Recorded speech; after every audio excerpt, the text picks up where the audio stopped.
Life sometimes come at you fast. Tragedies make your life unravel.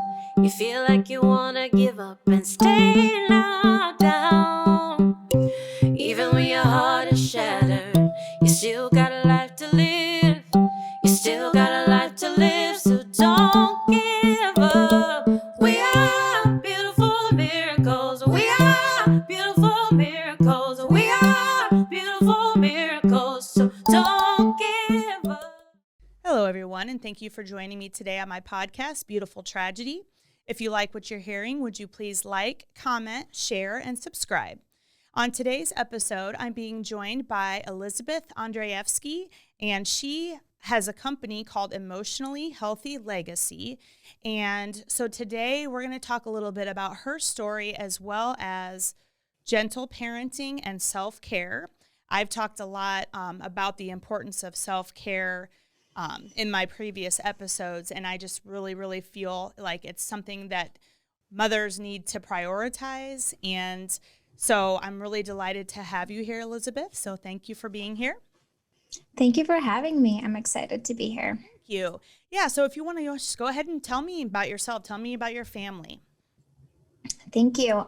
So I'm Elizabeth. I have 4 kids. I've been married for 13 years. So my oldest is 10, and then a 7-year-old boy, a 5-year-old boy, and then a baby girl. So 3 boys and a girl. It is definitely a busy household in the sense of like there's lots of things going on with boys, and they're loud. Oh, yes. If you have boys, Oh, yes, definitely. I know we talked a lot about, you shared a lot about how you're very particular with your schedule and kind of the pace of life. And so if you would talk about that, because it was just something that I was kind of like, wow, you just don't hear people talk about that all the time. Yeah, so I am a highly sensitive person, which means I do naturally get overstimulated and overwhelmed kind of easily. And I know that about myself. And I know that when I have a lot going on my schedule, it easily drains me, overwhelms me, and I get really stressed. And when I am stressed, I notice that it comes out in negative ways. I'm a lot more snappy with my kids. I'm more frustrated, more triggered, agitated. I raise my voice. And I don't like how it comes out of me. I don't like the mom I am when I'm stressed.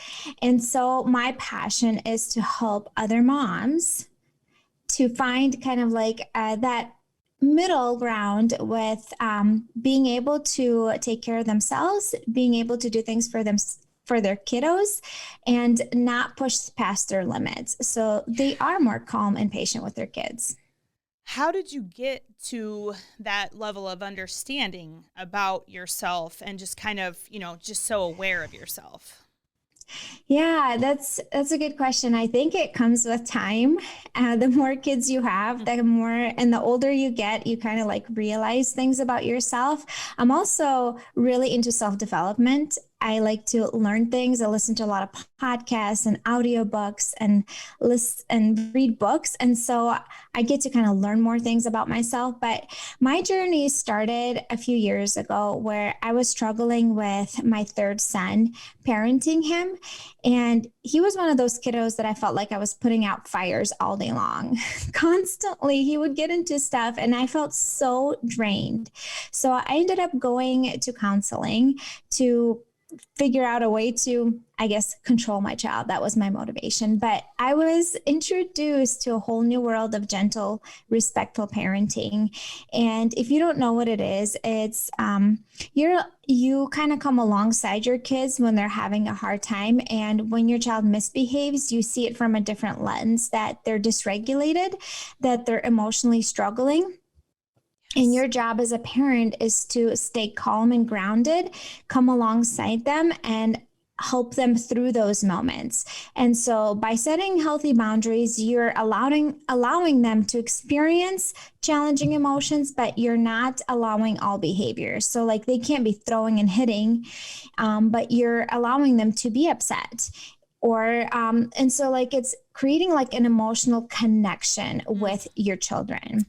And that was all great in theory. And I went home And I really struggled implementing it because I noticed that when I was in a bad place myself, I could not come alongside my kids. All I could see them as annoying brats that were just making my life miserable.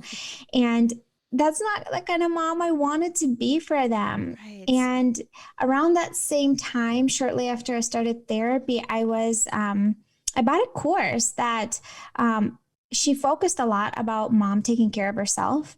And she also mentioned like having a morning ritual where you get up before your kids and you kind of do healthy habits and practices that will support your mental health. And when I started doing that, I noticed a significant change in how I was able to come alongside my kids when they were struggling. I noticed that my nervous system wasn't overloaded throughout the day. I was just a lot more calm and grounded. And my thought was like, well, how come all these other moms don't know this? There's this secret weapon that we can do things to support ourselves so then we can be the moms we want to be. Wow.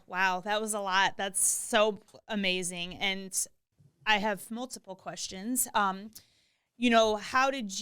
what are the things that you do in the morning for your self-care to prepare yourself for a day of parenting? Okay. Yeah. So here's the thing. I want to kind of mention before I mention the things that I do, everybody is different. Right. Everybody needs a different, I would say, like amount of time. I think as a mom, you can start out with 15 minutes and see if that helps you and supports you. Also, like I'm highly sensitive, so I naturally get more easily overwhelmed and drained. And I'm an introvert, so I naturally need a little bit more time than someone else.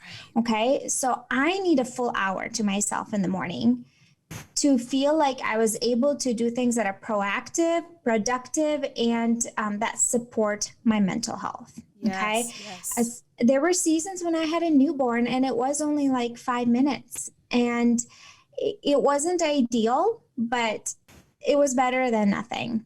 So I get up in the morning about like an hour and a half before my kids. And it's also because I help my husband kind of get out the door with him going to work. But I use that time. I'm a Christian, I'm a believer. So I read the Bible and I pray. I sit in silence and meditate for a little bit. Wow. As you probably know, and a lot of us, I feel like as we're getting older, we realize that meditation and just being still is really good for us and for our brain. It was very uncomfortable in the beginning. Right. It felt like I was so restless, but the more I practiced it, the better I got at it. I journal. Every morning I journal. Wow. I journal, and it's usually just kind of how the day before went. If there's anything that feels heavy for me, like mentally, if I'm overwhelmed, if I have a lot going on, and I'll like get it all out of my brain and on paper. Because when you're overwhelmed, it's like you have all these to-do things swirling in your head and you don't even know where to start, and it just feels so hard. But when you put it on paper, it just gets it out of your brain and it just feels lighter. That's wonderful. It's awesome. I love journaling. I also have like positive affirmations that I either repeat to myself or I write down. Sometimes I listen to them like while I'm stretching or something, and it's like positive affirmations about like having a positive day, being grounded and calm. And I know that really helps my brain to just like my nervous system. Yeah. Just calm, because if you're like visualizing peaceful, calming things, like it just really calms your body. Some mornings, if I have enough time, if my kids are not up, I'll read like a self-development book for maybe like 5-10 minutes. But some people move their body and they like to exercise. I prefer to do the things that are more like for like, I don't know, not the spiritual aspect, but I guess kind of, Sure. the mental aspect. My body feels good when I stretch it, but for some reason I've never been into like fitness too much. I'd rather like go for a walk later on in the day. Right. But those are some of the things that I do in the morning. Yeah. You don't have to do them all. You can kind of pick some healthy habits that Right. work best for you and your body and your season of life. But I would highly, highly encourage moms to get up before their kiddos and use that time not to be on their phone, which is so tempting. Believe me, I've done that. And it feels like I wasted my morning, Right. and I feel worse even. Yeah. And using that time to create some healthy habits that will support your mental health. And when you feel mentally better, you will feel better emotionally. Yes. And I think what I'm just very clearly getting from what you're saying is you really are self-aware, you put in the work. And I think when you're self-aware and you know what you need, it can make such a difference. One of the things our therapist taught us is to ask our spouse, what do you need? And sometimes I'm like, I don't even know what I need, So like thinking about that and just really kind of, learning about yourself, then you can figure out the things that work for you. And I know we had talked a little bit about kind of some depression that you had gone through. And would you be willing to talk about that? Yeah, definitely. I went through a season of depression that was really dark and heavy for a little bit. And it was because of like a marital struggle. That was the hard part that pushed me into depression. And I knew that for me personally, I really needed support. I could not get through it alone. I just knew it. I told my family that I was struggling. I told my friends that I was struggling. And I ended up going to counseling therapy twice a week for like a month and a half or so, just because I did not want to stay stuck. Though, when I was depressed, I felt like there was this heavy dark cloud over me, and I just couldn't snap out of it. If you've ever been depressed, you kind of know it's like you hate the way you feel. You don't want to be that. And then you're so demotivated to do anything, and you just want to get under a blanket and cry, like, and for nobody to touch you or see you. And I really, really was struggling. And I also knew that I could not stay that way for the sake of my kids. I just commend you so much for like being so aware and asking for help. And I have done that so many times where I've just been like, I have to surrender because I don't know how to do this. And what I've realized is that when you let people know how you feel, they can help you better rather than, like I'll see like if someone died and people say, let me know if you need anything. And it's just like, oh my God, no, because they don't know what they need, like learning how to reach in and offering that to people. If you know someone's struggling, I think just means absolutely everything. And we had talked a little bit about parenting while grieving. That has been probably one of the most difficult things besides losing my son is continuing to parent when I am grieving so deeply myself. And so if you would kind of share your experience with that, I would appreciate it. Yeah. So I have 4 kiddos, and before I had my baby girl, my last one, I experienced a miscarriage in second trimester. I was about 17 weeks along. I went actually for my first appointment to the midwife just because I think it was the pandemic. Things were kind of crazy, and my other pregnancies went well without any complications. So I finally made it to an appointment at 17 weeks, and she was listening to the heartbeat and she couldn't find it. And I'm like, well, maybe the placenta's in the front, I don't want to think the worst, but obviously like the thoughts came in. And then I ended up going and getting an ultrasound, and there was no heartbeat. And that was very unexpected. Like, I had healthy pregnancies with the other kids. Like, it was really took me like in shock. And I am so glad my husband went with me to the ultrasound, because there's no way I could have driven back home. It was just so devastating. Like, I didn't even know how to process it. Like, when the midwife or the ultrasound tech said something about no heartbeat, or no, the midwife. It was like, I couldn't even understand what she said. I'm like, well, wait, what do you mean by that? And because like my brain was just such in shock. But, you know, because I went through a hard season in my marriage before that, and we were already on the other side of things and we were doing better, I knew that when I'm going through a hard time, I need support. I just knew it. I knew that because of my previous experience, and that if I keep things to myself, I just like die on the inside. Yeah. I just knew that about myself. And so when we got home and my husband texted our family, told them what happened. And then I was just like really, really sad. And he was really good with taking care of the other kids and let me have my time, just lay there in bed and just cry and be sad, because the next day we were able to go into a hospital and be able to deliver the miscarriage. And I texted some of my close friends and I said, hey, this is what happened. Could you please pray for us? And a lot of my friends, they kind of knew my story already with my husband. And so they messaged and I said, hey, I'm here for you. Some of them said, let me know if you need anything. Some said, hey, like, tell me when I can pick up your kids and take care of them. Do you need a meal? I can bring a meal.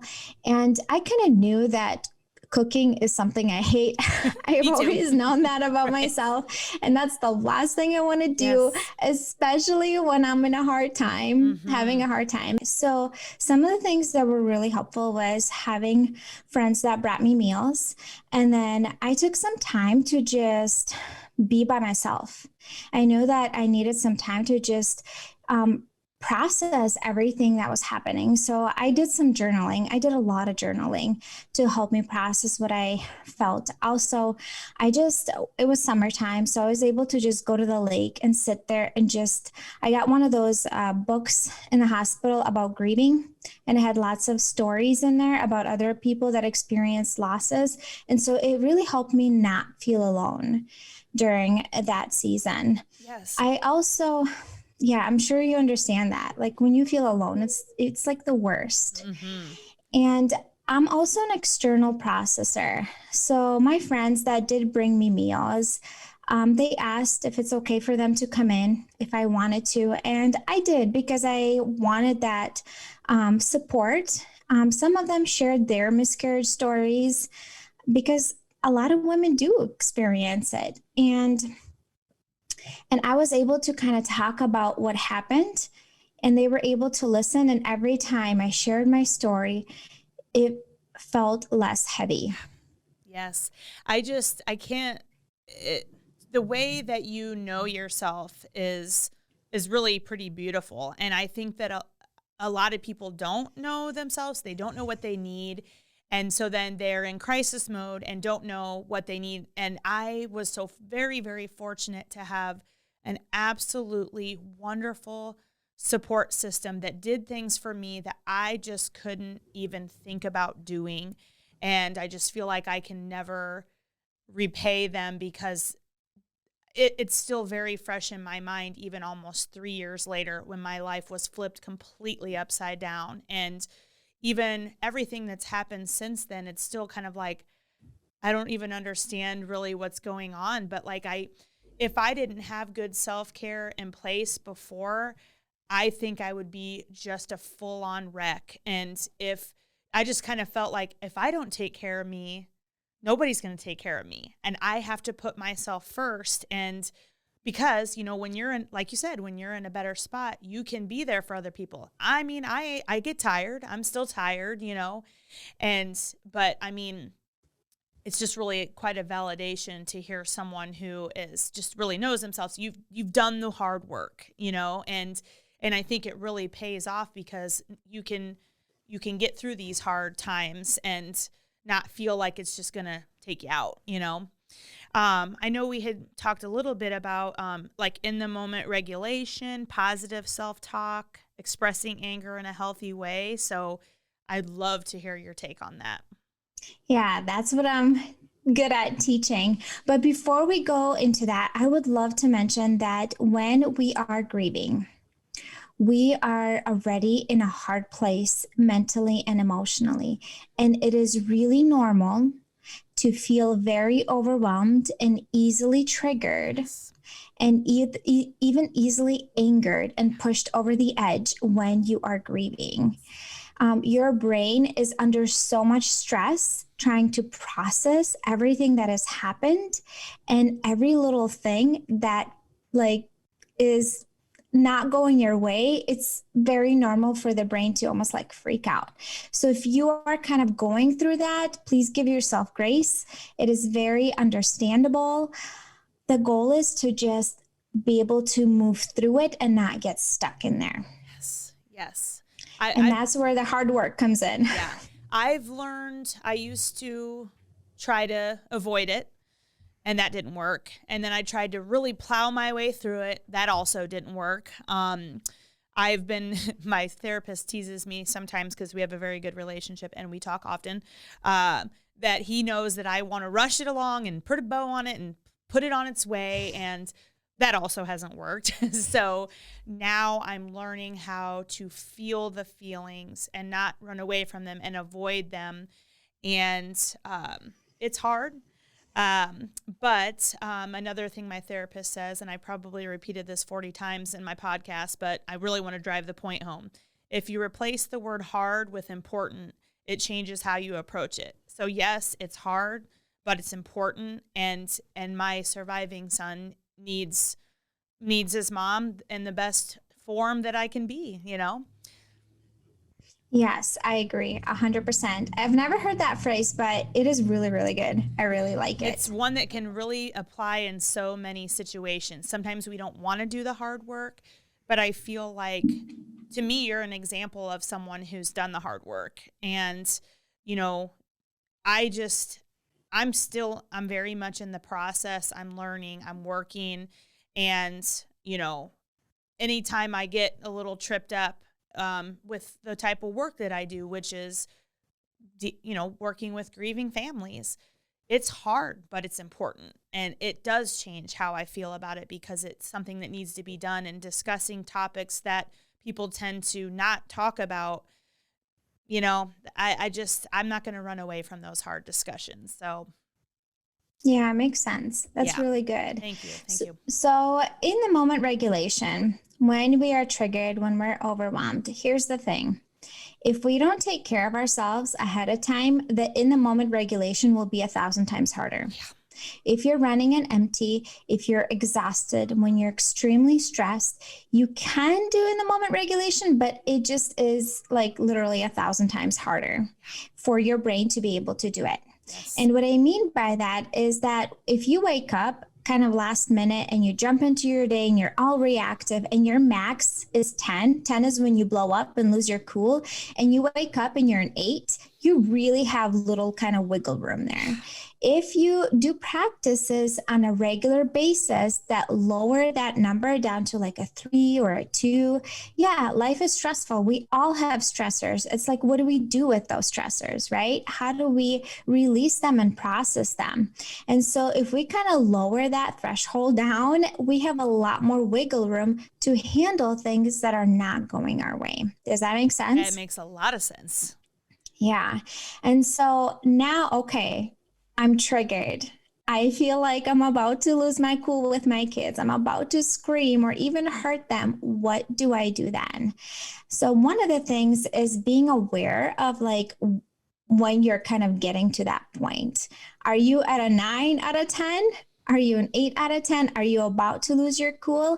And having a plan, what are you actually going to do? So I have this when then statement.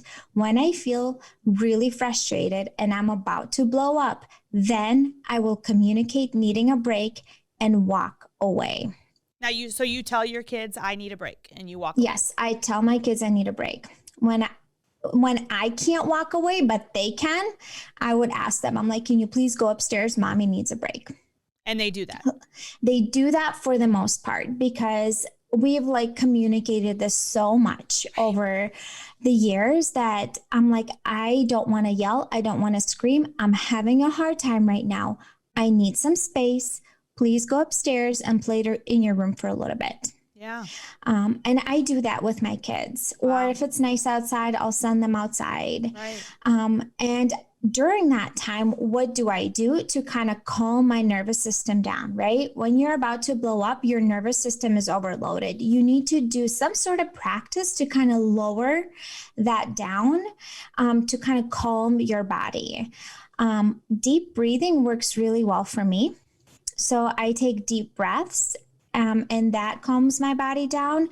I oftentimes visualize being in a calm place. For me, it's like being at the beach, in Bora Bora. I visualize a calming, peaceful place. And probably the other biggest thing is telling myself an affirmation, right? So if in the heat of the moment, things are getting really heated and you're about to snap or yell or scream, my natural automatic negative thought says to me, this is too much. I can't do this. This is too hard. I'm about to yell. Those are my natural thoughts. Right. Okay. And I am reteaching myself to tell myself, like, this is hard and I can handle this. Right. This is challenging and I got this. One of my favorites is, this is what it is right now. I don't like it and I'll get through it. I am calm. I am grounded. I am patient. Wow. And I'm reteaching myself. This doesn't happen overnight, right? This is like a practice you have to keep doing over and over. And the more we practice it, the better we get at it. Right. But we need to do something in the heat of the moment to help our brain feel safe.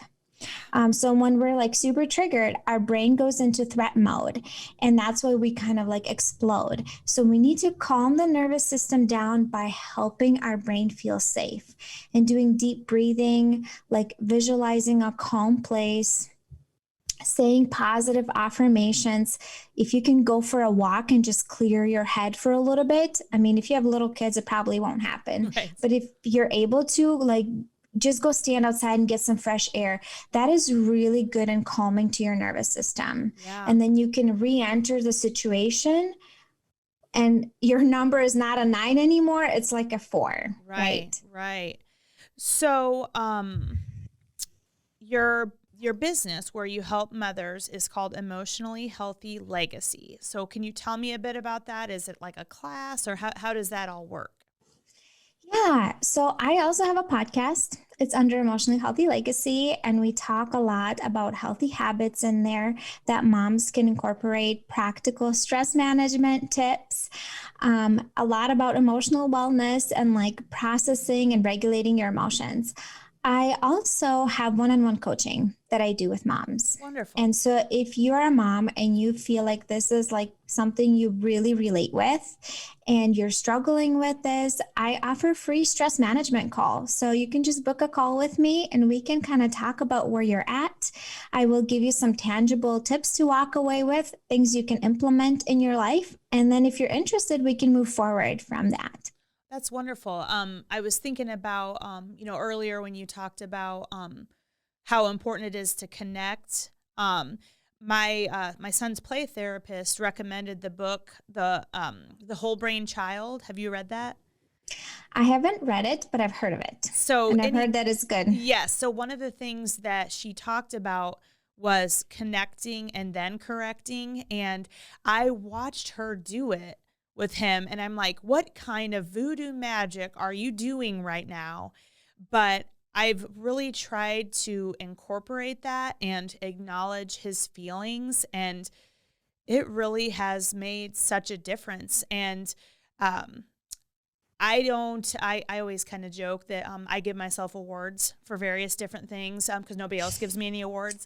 And like, when I like can be calm and help to calm him down, it's just like everybody wins. You know what I mean? And instead of at night laying in bed feeling guilty about all these things I did, and trust me, I still lose it. Like, I mean, we're all human.